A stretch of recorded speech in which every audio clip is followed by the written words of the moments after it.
You see, there's something about silence that forces reflection in a way words never can. When you were there, texting, calling, making time, showing up, your presence was a constant. She didn't have to think about what life would feel like without you because you were always just there, available, emotionally open. And in her mind, that became the default, that became normal. And the moment something becomes normal, it begins to blend into the background. People stop seeing what's always in front of them. But when you let her go, truly let her go, you shattered that rhythm. You removed your energy from her life, not with spite or anger, but with quiet conviction. And that contrast, that absence, it does something powerful. It confronts her with a version of reality she hadn't really considered. One where you're not reachable, one where your attention isn't guaranteed, one where her name doesn't light up your screen anymore. And in that space, she begins to feel something she didn't expect, loss. It's a psychological shift. Because when you stop chasing, when you stop feeding the dynamic, the weight of your absence forces her to finally see what she was blind to when she had it. She starts remembering the small things, how you listened, how you made her laugh, how you noticed things no one else did. But now, instead of those moments being comfortably present, they become memories, and memories have a way of growing louder in the quiet. That's when emotional contrast kicks in. She starts comparing. Not necessarily with other people, but with how she felt when she was with you. And that comparison is never neutral. It's amplified by the silence you've left behind. The very same things she once overlooked now feel rare. The security she didn't acknowledge now feels precious. And the emotional presence she took lightly now feels irreplaceable. But here's the important part. She doesn't fall in love with who you were then. She falls in love with who you became after you let go. Because walking away with peace, without bitterness, without resentment, shows strength. It shows self-respect. It shows that your world isn't built around chasing someone who isn't ready. And that's what makes you unforgettable. Letting her go isn't about manipulation. It's about truth. It's about creating space for clarity. And often it's only in that space that she truly understands what you meant to her. You don't need to tell her, the silence does it for you. There's a fundamental misunderstanding many people carry into relationships. They think love is something that can be convinced, negotiated, or reasoned into existence. They believe that if they just say the right words, explain how much they care, or try a little harder, the other person will finally see their worth. But love doesn't respond to persuasion. It responds to presence, to energy, and most of all, to detachment. Because when you cling to someone emotionally, when you chase after their approval or their affection, you're not drawing them closer, you're pushing them further away. There's something deeply unattractive about neediness, not because wanting someone is wrong, but because emotional dependence signals a lack of inner stability. When someone feels that you need them to validate your sense of worth, it creates a power imbalance. And people instinctively pull away from what feels emotionally heavy, even if they don't fully understand why. You might think that constantly reaching out, explaining how much they mean to you, or trying to fix the relationship will reignite the connection. But it rarely does. In fact, it often cements the emotional distance. What works, instead, is detachment. Not coldness, but strength. Detachment says, I care about you, but I won't lose myself over you. It's an unspoken message that you're whole with or without them. And that kind of energy is magnetic. When you no longer beg for someone's time or affection, when you stop making yourself emotionally available to someone who's uncertain about you, they feel it. They feel the shift. You no longer orbit around their attention, and in that moment, you become unpredictable, unreachable, intriguing. Because something strange happens when you pull back with self-respect instead of resentment. You reclaim your power. And that power is noticed, not because you're trying to prove anything, but because the silence you create has weight. The absence of pursuit makes them ask questions. Why did he stop reaching out? Did he stop caring? Was I wrong about him? And in that questioning, something begins to stir. What persuasion couldn't do, emotional separation begins to unravel.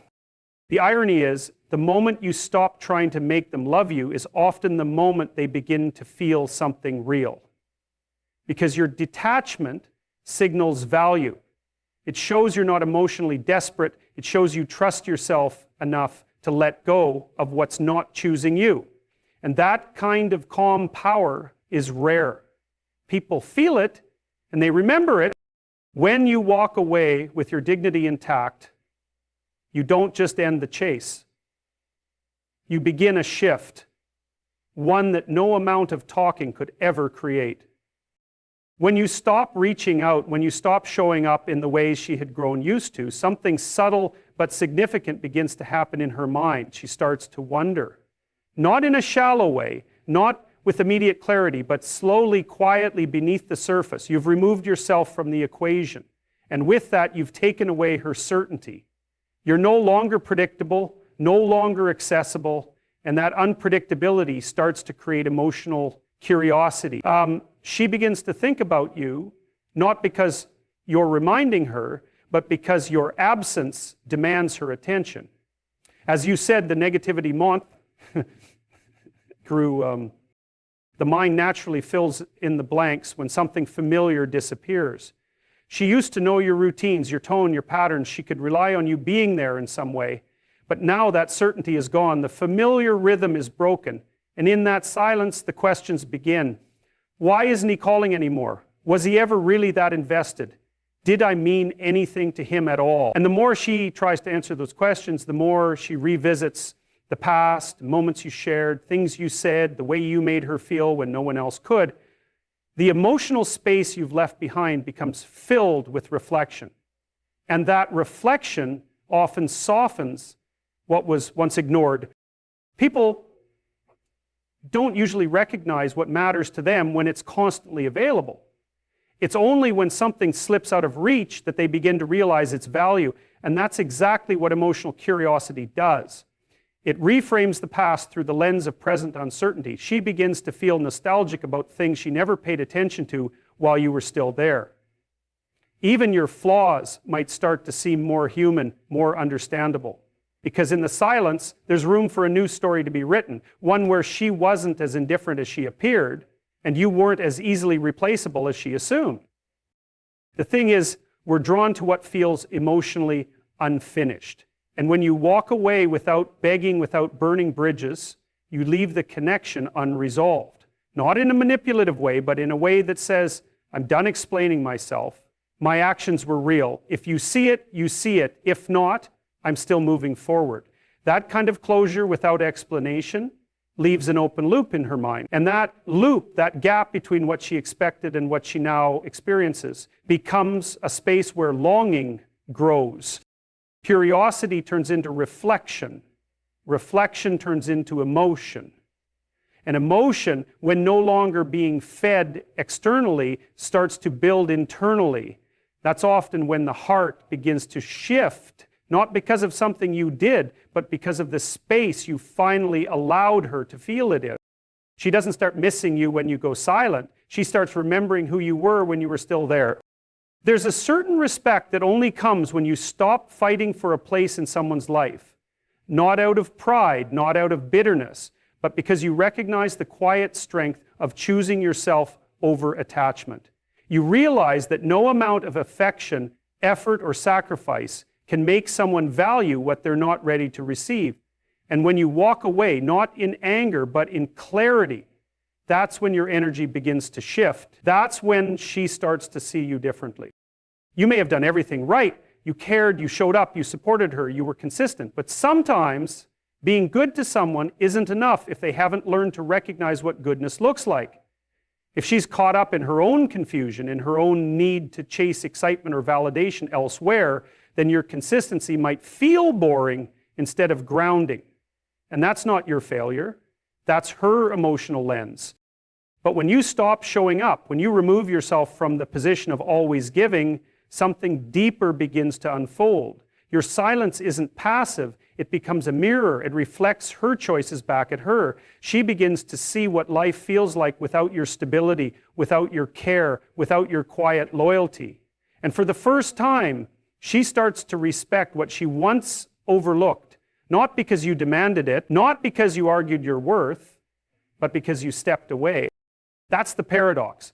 We think people will respect us more if we give them more love, more access, more attention. But often, respect comes when you take it all away, when you say, I care, but not at the cost of my dignity. That boundary creates a kind of tension that's impossible to ignore. It separates those who are emotionally dependent from those who are emotionally grounded.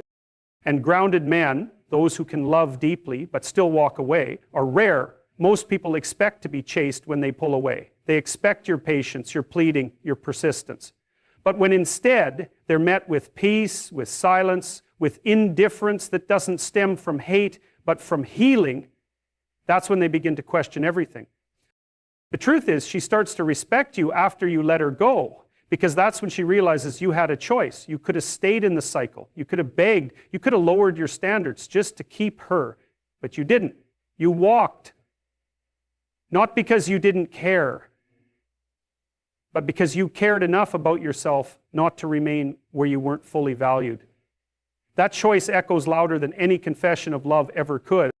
Respect isn't earned by overextending yourself. It's earned by knowing when to stop. Emotional maturity doesn't reveal itself in how someone acts when everything is going well. It shows up in the silence after things fall apart.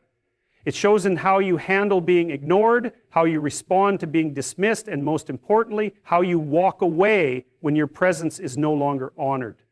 And the truth is, most people don't expect that. They expect chaos, outbursts, pleading. They expect you to fall apart when you're no longer wanted. But when you don't, when you hold yourself together with quiet dignity, it disrupts their entire expectation of you. That's the power of emotional maturity. It's not loud, it's not reactive, it doesn't chase. It simply acknowledges what is and lets go of what isn't. You don't try to argue your worth, you don't beg to be understood, you just move forward with your integrity intact. And that movement, that calm retreat, is often the very thing that shakes her more than any emotional display ever could. You see, emotional maturity is rare, especially in a world where people are used to drama and desperation following heartbreak. When you choose peace instead of reaction, you break the pattern, you stop the cycle. And that's not just attractive, it's unforgettable. She might not know what to call it at first, she might not even fully process it, but it lingers. It creates a presence in your absence.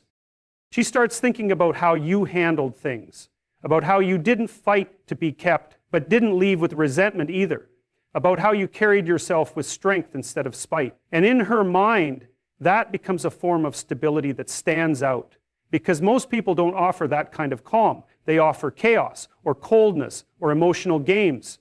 But you offered something else entirely, grace. And the grace has a way of staying with her.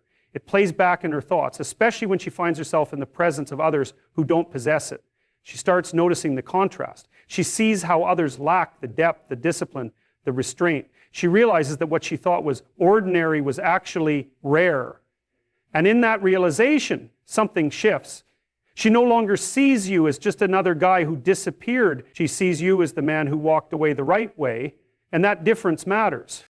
You didn't just let her go. You did it without losing yourself, without losing control. And that decision, made in silence, speaks volumes. It tells her that your sense of identity was never tied to her approval, that you had the strength to stay grounded even when your emotions could have pulled you into weakness. She might not have fallen in love with who you were when you were trying to prove your value, but she starts to fall in love with who you became when you had the courage to stop. Love doesn't always arrive in the moment. Sometimes it lingers in the aftermath, quiet, unspoken, and painfully delayed. There's this illusion that people know exactly how they feel while things are unfolding, that they can fully process the value of a connection in real time. But the truth is, most don't. Most people only come to understand what they had when they can no longer reach out and touch it. And that's where reflection begins to do the heavy lifting. While you were present, available, and emotionally invested, she may have been distracted, unsure, or emotionally guarded. Maybe she didn't know what she was looking for. Maybe she thought she had more time. maybe she convinced herself that what she felt wasn't enough, or that something better would come along. But then you left. And not with a storm, not with bitterness or drama, but with quiet certainty. That silence, combined with your absence, created the perfect conditions for reflection. Now there's nothing to react to. No new messages, no invitations, no effort, just space. And in that space, the mind begins to replay everything. The way you looked at her when you listened, the subtle ways you supported her without needing recognition, the conversations, the comfort, the depth. And suddenly, what once felt ordinary becomes rare. What once felt guaranteed becomes irreplaceable. Reflection reframes the past. It takes what was overlooked and puts it under a new emotional lens. And the further she gets from your presence, the more the clarity sharpens. Not because you changed, but because she did through the absence. She begins to feel what she didn't allow herself to feel before. Maybe it's regret, maybe it's longing, maybe it's a deeper understanding of the love she wasn't ready to face when it was ready in front of her. That's why people often fall in love after you've let go. Not because the love wasn't there before, but because they couldn't access it while it was available. Comfort dulls appreciation. Consistency becomes background noise. But the moment it's gone and they're left with only memories, that's when the emotion finally breaks through. Not because they were blind, but because they were human, and humans often only see clearly when distance is introduced.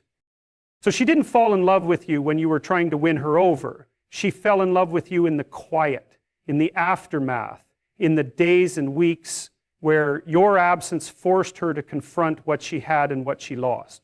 She fell in love when it was too late to rewind the moment, but just in time to realize the weight of it. Sometimes the heart takes longer to catch up than we expect, but when it does, it never forgets who made it feel safe before it even knew what that meant.